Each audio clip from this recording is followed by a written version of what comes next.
I have here the DJI Neo and beside it the Mini 2 SE. Where I live, to get the Neo with a controller, the only option was the Fly More combo, and that came to 503 Canadian dollars with taxes. The cheapest option for the Mini 2 SE with a controller comes to 406 Canadian dollars with taxes. So let's see how these two entry-level DJI drones compare.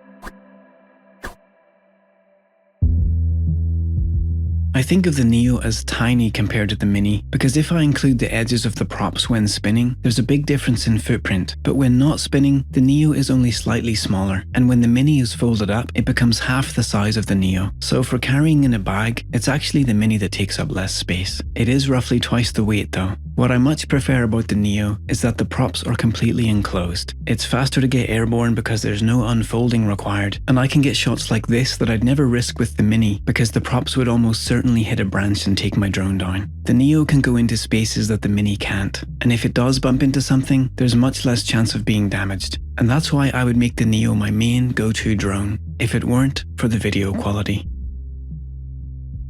I've heard other reviewers say the Neo's video quality is excellent, amazing, awesome. On a much bigger channel than mine, someone even described the video quality as phenomenal.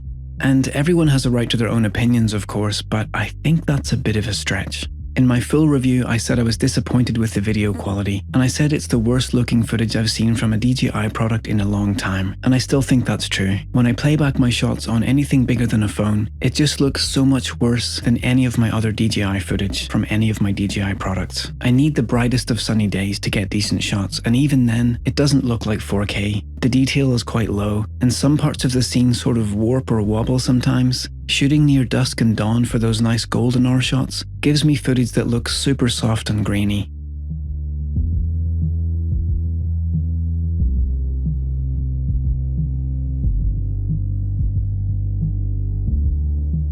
Shooting into the sun produces a lot of lens flare, and these streaks make the camera look cheap. But here's the thing. If you think about what this costs without a controller, for roughly half the price of DJI's latest action camera, we're getting a camera that can fly and track the user and do trick shots with some very sophisticated software.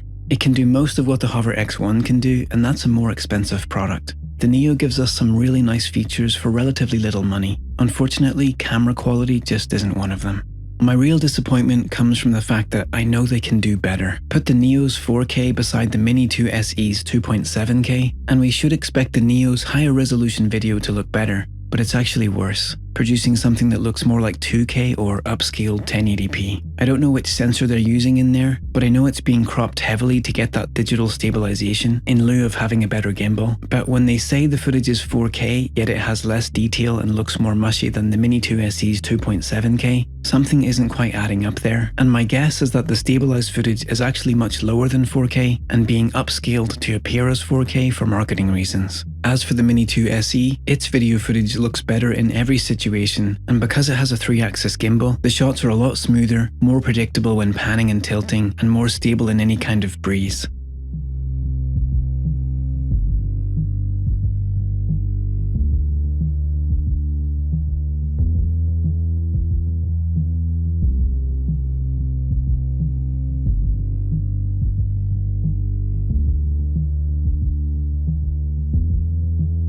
The Mini 2 SE flies faster and has nearly twice the battery life, and in ideal weather in a flat, open location, it can reach 5 kilometers quite easily. The Neo is interesting though because it has the newer 04 transmission system, which is capable of longer range and more reliable signal than the Mini 2 SE. But because of its smaller battery, the maximum range on a perfectly still day is going to be somewhere between 2 and 3 kilometers if you're planning on flying back. Going that distance is not permitted in the US and in some other countries, so what really matters is which drone can fly out to the edge of your line of sight, get the shots you want, and fly back while maintaining good signal. And the answer is both do that perfectly well. In a side-by-side hover test, this is how long their batteries lasted.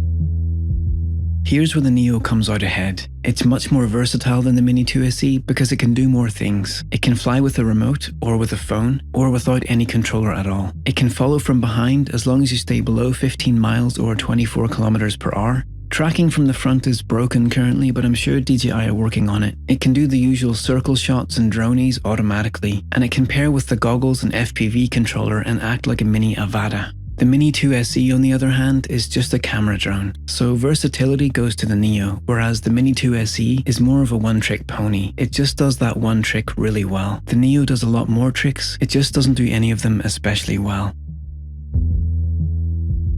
I think the way people will feel about the Neo will depend on what they want a drone for. If you've never owned a drone and you want something that's robust, safe, fun and easy to use, and you don't really care about video quality, this is probably the best drone you can buy, and I'd recommend it over any alternative. But if you have a YouTube channel that you're somewhat serious about, maybe you're a vlogger or you like to hike, and you want to add some beautiful looking aerial shots of your surroundings to add some interest to your content, while still staying within a lower budget, the Mini 2 SE will get you much better looking results. And if you can stretch to the Mini 4K, that'll be even better. If you found this useful or interesting, I always appreciate a thumbs up. Thanks for tuning in. See you next time.